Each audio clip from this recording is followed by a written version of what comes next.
Alright, welcome to another video. It's me, dannyslap. In this video, slap certified, I'm gonna show you how to design your own gem kits, like the one that you see in most of my videos that I be making.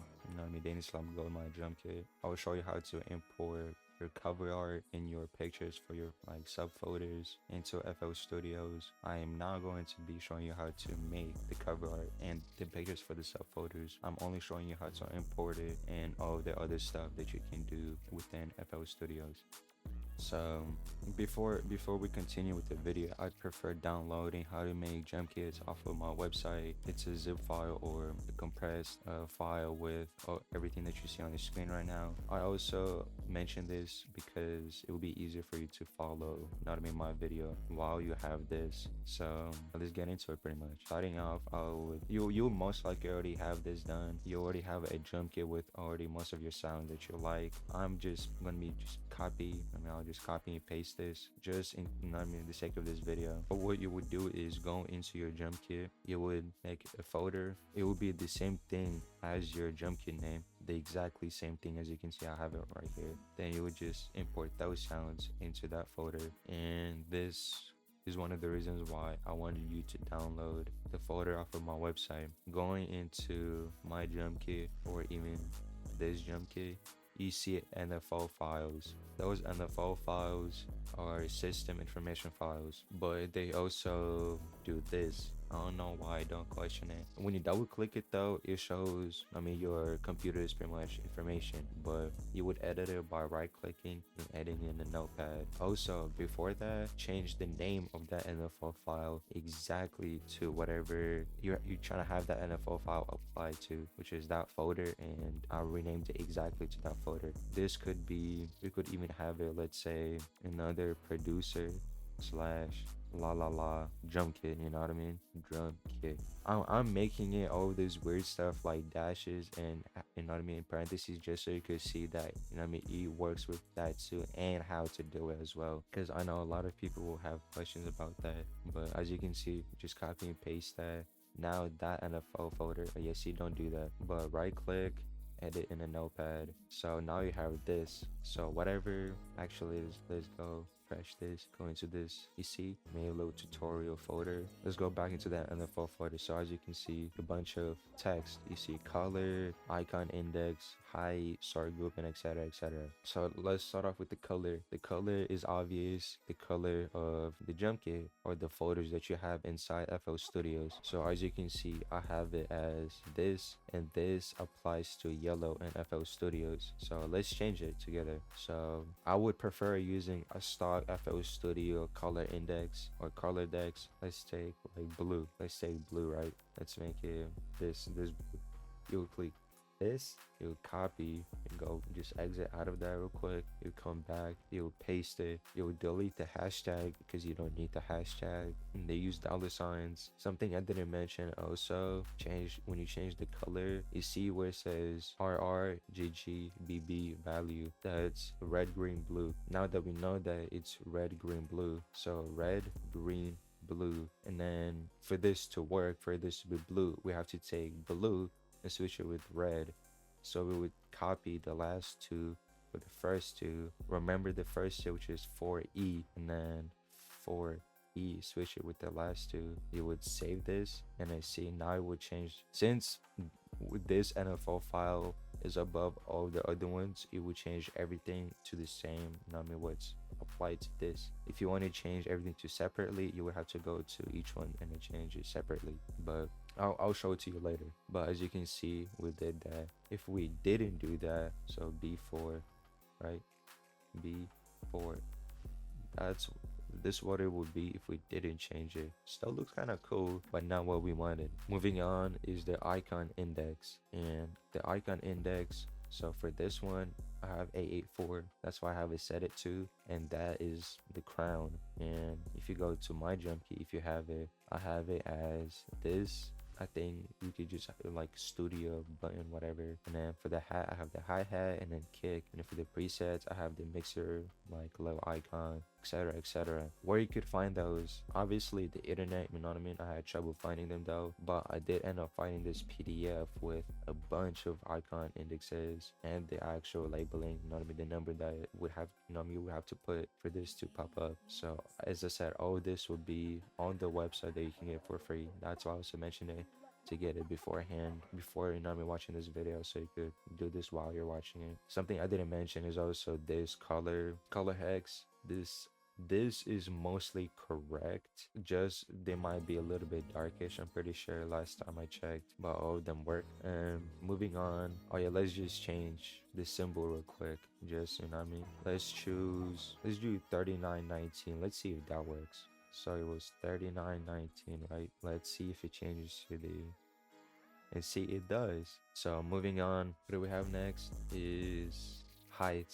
So heights, that's the distance between the folders. You could delete that, you can make it bigger or less, whatever you wanted to. This is like really unnecessary, you don't need to touch that at all. But next is sort group, and that is, I mean, exactly what the name of it is, to sort pretty much your folders in order. So usually how it would be is numbers would be at the top, and then when it comes to letters, it'll be by alphabet. So if it's A at the top, Z, you know what I mean, at the bottom. This makes it so it's, I'm pretty sure there's 12 folders over here, right? If we go into the individual NFO file for each folder and we make it 1 through 12, right? We could manipulate, so this 808 could be over here instead of, you know what I mean, all the way at the top. I mean, every jump is been like this. It's just natural. So again, I probably wouldn't really touch this like that, but again, it's up to you. Then moving on is the tip. This section right here, whenever we hover over this exact folder, obviously that this NFO is applied to, you can see all the way at the top left, like whatever we put there pops up. So dannyslap Gold Mine Stash Kit is exactly what I put over here. So let's say we change it to abracadabra, like it doesn't, you know what I mean, and then we save it. See, abracadabra. So whatever you put there is going to change over there whenever you over, you know what I mean, over. And the last is bitmap, and that is how you actually have your picture pop up in FL Studios. This is what everybody mostly wanted to see, so I mean, let's get into it. So I would go into my jump kit, you know what I mean. You wouldn't, just because obviously I would expect you to already have, let's say I want my cover art to pop up whenever I click right here, whenever I open up my jump kit, right? So I would copy this, I would go into my drum kit, I would make a folder, and I would have a Z and then pick or picture. It doesn't really matter. The reason I do Z is because then it's going to be all the way at the bottom. And then, as I mentioned earlier, alphabetically A to Z. I'll go in here and then just paste, but going back to it, open up your NFO folder, then identify where your picture is. And this is where a lot of people kind of mess it up. We see that this NFO folder is in this directory, right? So going on from this point forward,